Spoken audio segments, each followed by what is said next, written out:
দর্শক, জুলাই আন্দোলনের দ্বিতীয় বর্ষপূর্তিতে এসে জুলাই যোদ্ধারা এত বেশি অস্থির হয়ে পড়লেন কেন? নানা ধরনের বাজে খবর আসছে।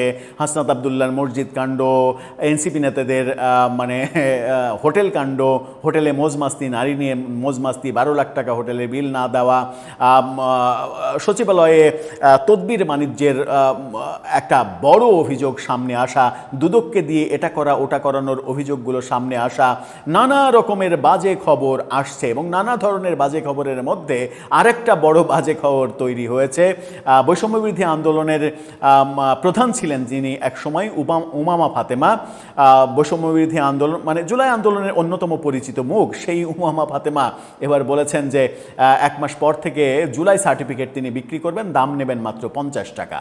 তার মানে কি সেই যুগ আসতে চলেছে যখন 50 টাকায় জুলাই সার্টিফিকেট বিক্রি হবে?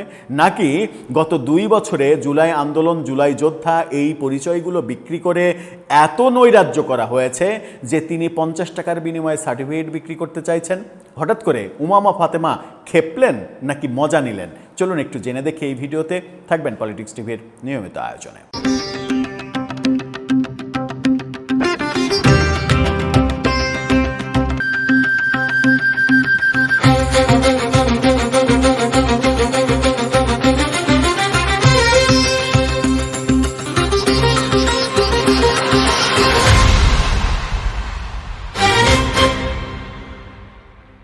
দর্শক, বলছিলাম উমামা ফাতেমার কথা। যে কথা বলেছেন সেটাকে আপনি মজার ছলে নিতে পারেন, আবার সেটাকে এতটা বেশি আক্রমণাত্মক হিসেবে নিতে পারেন যে এই একটি মন্তব্যই পুরো জুলাই আন্দোলনকে কলঙ্কিত করে দিতে পারে। কি বলছেন তিনি? বাংলা নিউজ 24-এর এই শিরোনামটা দেখে নিন। সেখানে বলা হচ্ছে, জুলাই যোদ্ধা সার্টিফিকেট দেব, পার পিস 50 টাকা।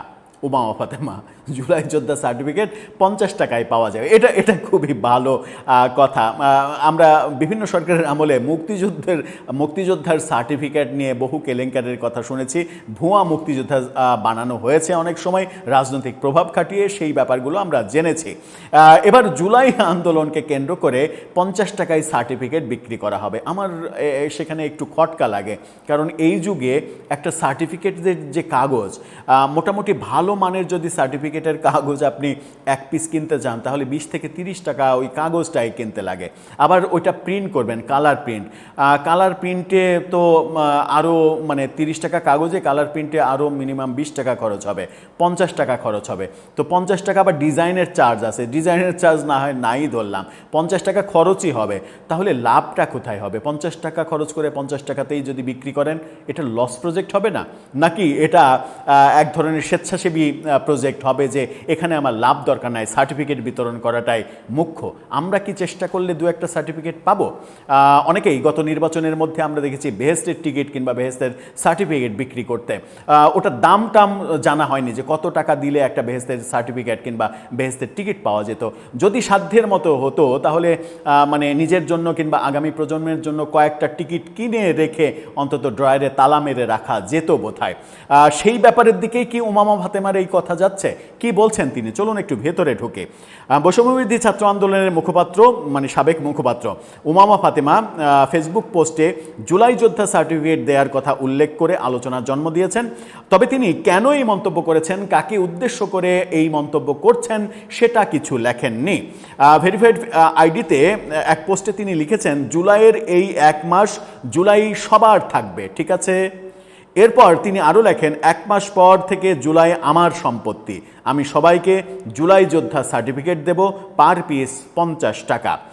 ভোট করার সময় সার্টিফিকেট প্রাপ্তদের সঙ্গে জোট করব। দারুণ সব টাইটেল হবে, লেটস সে জুলাইয়ের ফিনিক্স পাখি, জুলাইয়ের আবাবিল পাখি, জুলাইয়ের ইমাম, জুলাইয়ের মাস্টার মাইন্ড। পোস্টের শেষাংশে তিনি লিখেছেন, কেমন লাগলো আইডিয়াটা? জুলাইয়ের ইমাম বলতে তিনি কি নাহিদ ইসলামকে টার্গেট করলেন? কারণ নাহিদ ইসলামকে গণতন্ত্রের ইমাম উপাধি দেয়া হয়েছিল, তাদের পক্ষ থেকে উপাধি দেওয়া হয়েছিল। তারও আগে আরেকটা উপাধি দেওয়া হয়েছিল, সেটা হচ্ছে যে স্বাধীনতার ঘোষকের মতো 1 দফার ঘোষক। এক দফার ঘোষক নাহিদ ইসলামের এরকম উপাধি দেওয়া হয়েছিল। সবথেকে মজা লেগেছে আমার গণতন্ত্রের ইমাম এই উপাধি দেওয়ার পরে, কারণ তারা যাদের সঙ্গে রাজনীতি করছে কিংবা জোট করছে, যখন ইমাম শব্দটা ব্যবহার করবে, গণতন্ত্রের ইমাম, তা মানে ওই জোট করার প্রধান দলগুলো কিন্তু গণতন্ত্র মানে না, আবার ইমাম শব্দটা খুবই সেন্সিটিভ ব্যাপার। যত্রতত্র ইমাম শব্দটা ব্যবহারে তাদের মনে হতেই পারে এটা ধর্ম অবমাননা করা হলো।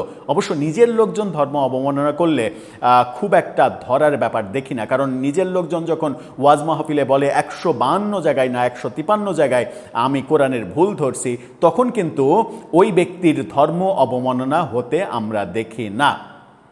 সব মিলিয়ে ওবামা ফাতেমা যে কথা বললেন সেই কথা জুলাই আন্দোলনকে, জুলাই যুদ্ধকে, জুলাই বিপ্লবকে এবং জুলাই যোদ্ধা কিংবা সমন্বয়ক সব উপাদানকে এক ধরনের কলঙ্কিত করে ফেলবে।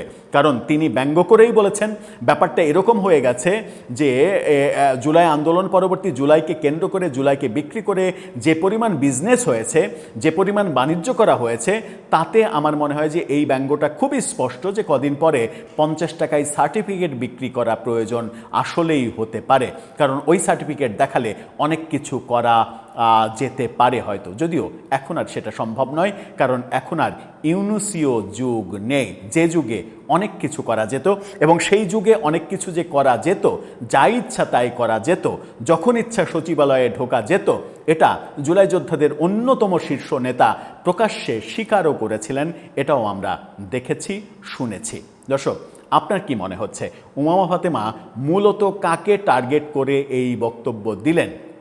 আপনার মতামত জানিয়ে লিখতে পারেন আমাদের কমেন্ট বক্সে।